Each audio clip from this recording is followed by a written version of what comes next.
Duckman, back here now. So got the two Blues juniors president with me now, Tim Shan. Tim, how are you going? Very well, thanks you very much.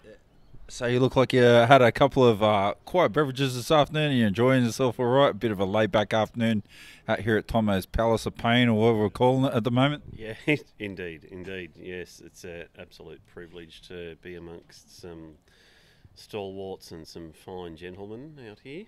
Indeed. So can you give us a little bit of background, your experience in rugby and how you come about and when you became president of the two Blues juniors and sort of what you're aiming to moving forward? Yeah, well, my background's sort of checkered in the rugby fraternity, I suppose. It began when I was, I guess, around about in year 7 as a young man, and played a little bit of footy at high school, really enjoyed it, and met some outstanding people. So along the way, met the best friends of my entire life, and eventually spent a lot of time working in the construction industry, and essentially wound up with a couple of children. Saw a sign on a fence about come and try rugby at Hills, and became a coach, and discovered this enormous world where we can help a lot of people have a little bit of the enjoyment that I had myself.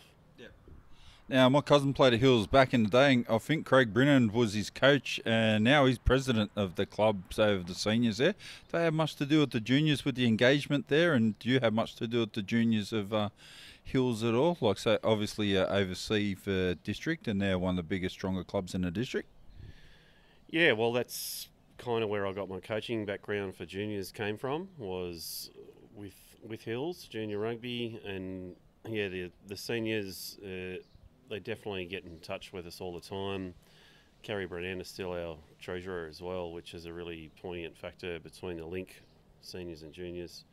And I still coach there myself, currently with under 14s, and it's been very, very rewarding indeed.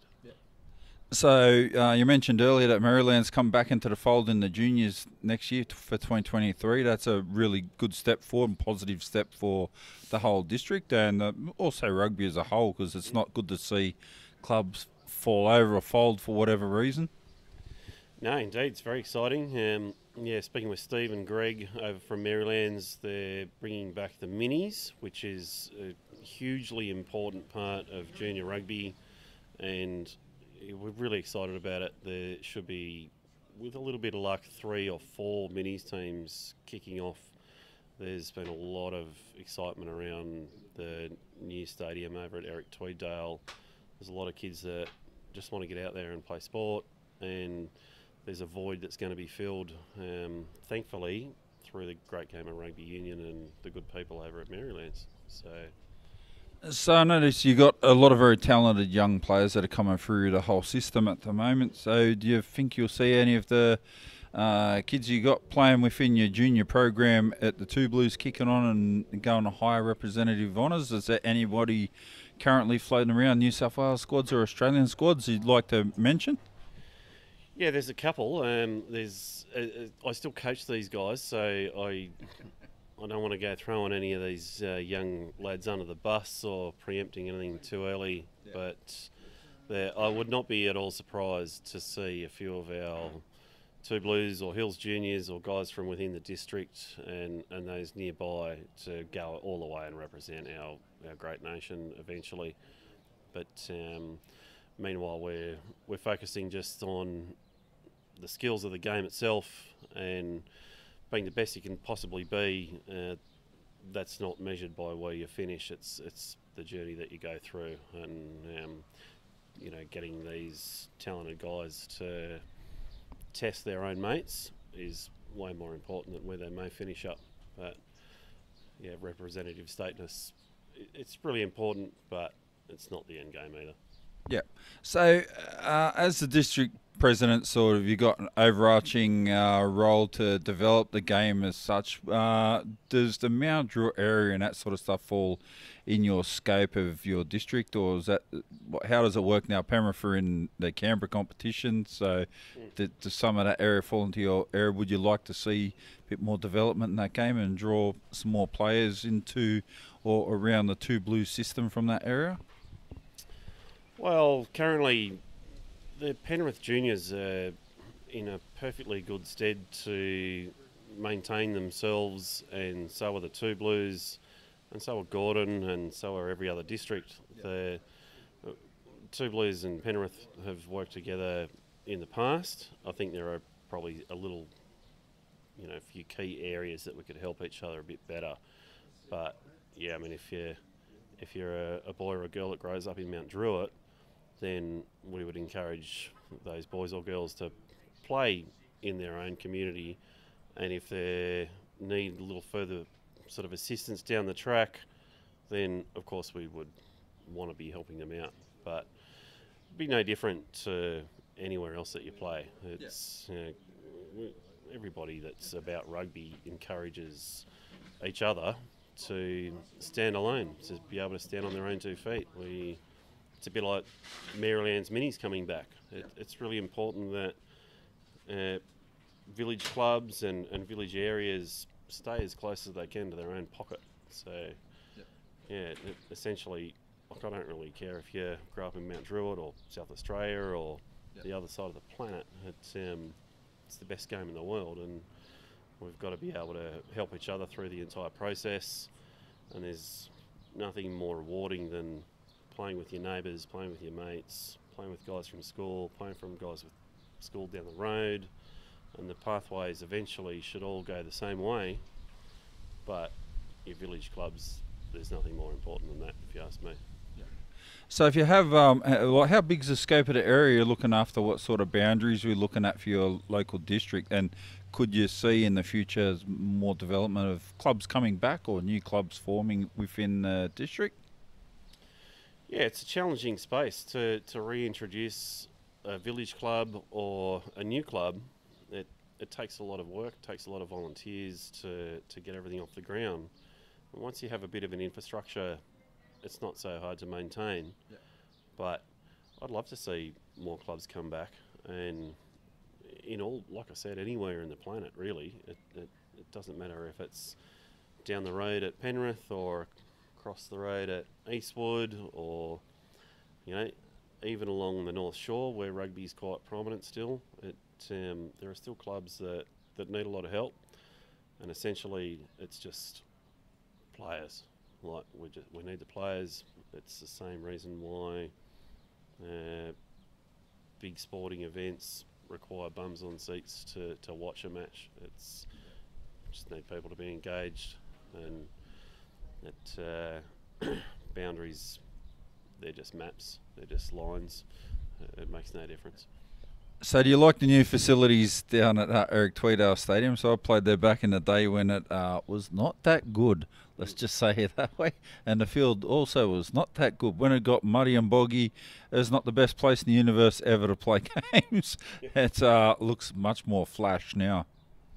Yeah, it's a wonderful facility. There's no doubt about it. Eric Tweedale Stadium, the old Granville Park. It's a magic place to be a part of. No doubt about that.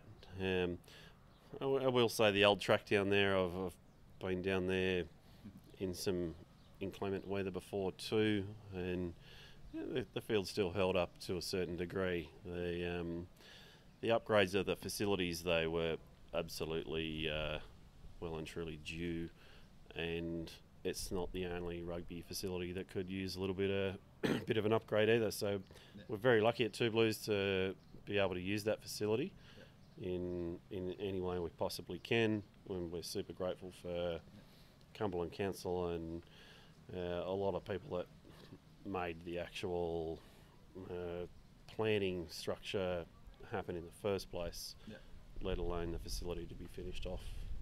So you had the two, so you had the Waratahs, in around Eric Tweedale set up in there, particularly in the seniors throughout the year. Were you able to tap into that at all, some of the coaching and mentoring for the juniors? To a minor degree, yeah, definitely. Dealing with guys like Andrew Cleverley, he's opened up his sort of book to us at times, and it's a work in progress for the future of junior rugby out in Western Sydney, and there's no doubt that there's definitely a huge future for the youth of Western Sydney to be able to deal with the Waratahs directly in a facility that's a little bit closer. So whether that's within Eric Tweedale Stadium or new facilities that are currently being floated around, high performance structures being built nearby, it's on the horizon. It is coming, and there's always that other code that we fight with quite difficultly. So we've got to sort of address whether or not we can actually gain investment in the right areas.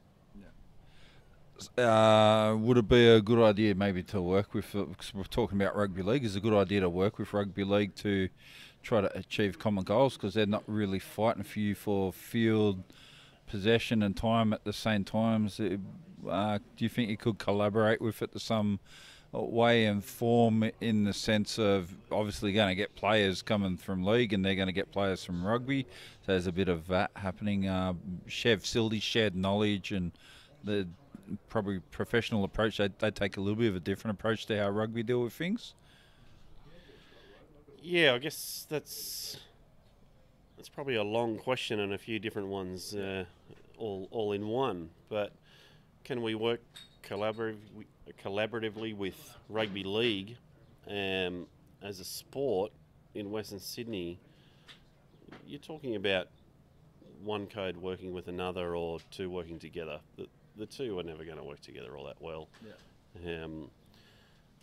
It's comparing apples with oranges. It's not exactly the same. Our sport, our code holds a whole host of different values. There's a whole lot of different reasons as to why you would play rugby union out here.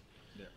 And essentially, we certainly don't run our own race. We, as a rugby community, we need to be able to work with other codes, and it's not just rugby league either, of course. Yeah. The thing is, out here, we're really lucky. We've got all these kids, and all they want to do is get outside and be a part of a community and play sport with their mates, boys and girls. So, if you go down and have a look at OzTag, close to where I live, it's full on. If you go out to touch, it's full on. AFL, it's full on. Soccer, it's full on. There's athletics across the road from the place where I live, major, every weekend, and it's awesome. So, as a code and as a sport and as a district, we generally don't spend too much time worrying about what everybody else is doing. Yeah. We need to find a way to keep our sport attractive, so the ones that are engaged have somewhere to go, and give them the best opportunity they can to go as far as they would like. Yeah. And if as far as they would like is just to play with their mates at their village club, well, that's extremely important. Yeah. If they want to go all the way, that's important too. That's good, absolutely. Well, that's where a lot of people, honestly, their careers are going to be at like grassroots level and playing with their mates. They call it elite level rugby for a reason, elite level professional sports, because not many people make it, and the best of the best and a very small number can really kick on. So it is a tough thing to get, but it's good to be able to provide that pathway there for the players that can do that. Couldn't agree more. Absolutely. Thanks for your time, Tim. Appreciate it. I'll let you get back and chill out a bit for the afternoon. Thanks very much, Duckman. No worries. Again in the future. Absolutely, 100%. There goes Tim Shen, president of Two Blues Juniors. So, thanks Tim for that. So, it was a good old chat there.